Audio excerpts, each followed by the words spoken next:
Chapter 26. Ellie. I knew something awful had happened to Luke's grandfather when he came back from guidance. I could tell it from the look on his face. I really wanted to help him with their funeral arrangements or anything else that needed to be done to make it easier on him. In the past, when I would do something nice for a guy, it was all part of trying to get in good with him, not because I was trying to do the right thing or be a good person. With Luke, it's different. I'm trying to do the right thing just because it is the right thing, because already I do care for him. He's bringing out the best in me. I just feel different around him, feel better about myself than when I've been with the other guys. I want him to feel that I can bring out the best in him too. Cleaning out his grandfather's room and fixing Luke's dinner later really made me understand how poor those two were. Luke is. The man's clothes were like decades old, and the house was so shabby and dirty. It looked as worn out as those clothes, but the way that Luke speaks with such respect is the word about his grandfather shows. And I know this is super lame to say, but it's true, that those two guys were rich beyond money. I didn't get home from there until 9:30, and I'd been so busy that I had forgotten to text my parents about where I'd been. Mom met me at the door, and she was just frantic. I decided to do my best to try not to lie to her anymore, so when she asked me where I'd been, I said at Luke's. What? She practically shrieked. His grandfather died this afternoon, I said.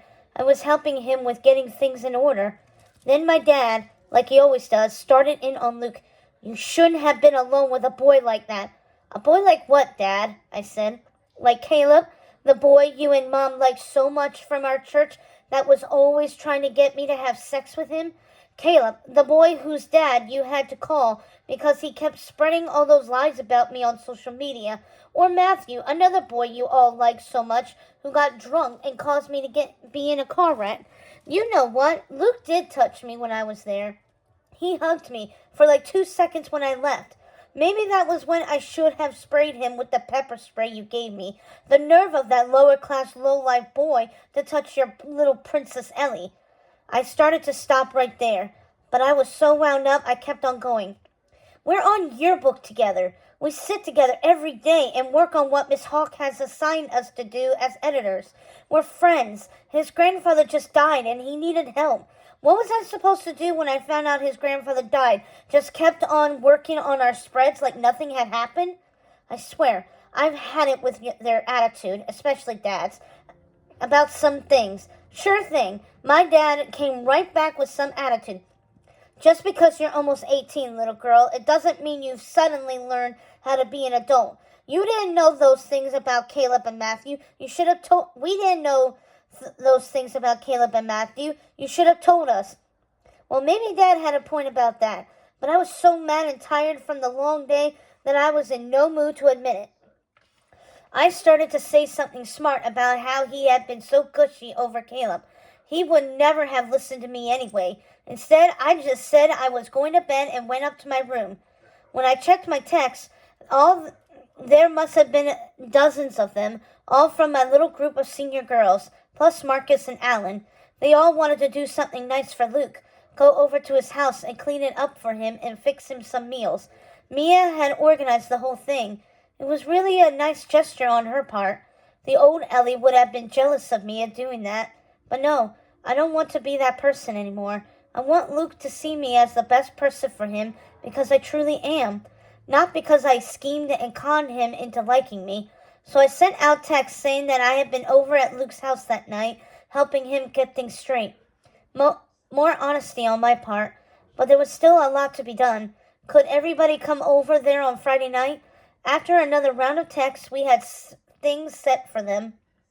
I was lying in bed when I remembered that I hadn't talked to him before we go to bed to sleep like we always do, but I figured he was asleep by then, and I didn't want to wake him. I wished he had a cell phone. Almost everybody in the school has one. I could have texted him to see if he was still awake. I was so wound up about everything, especially about arguing with Dad, that I couldn't go to sleep. It's Christmas in 2 weeks, and I've been wanting to get Luke something. We will have dated 2.5 months by then.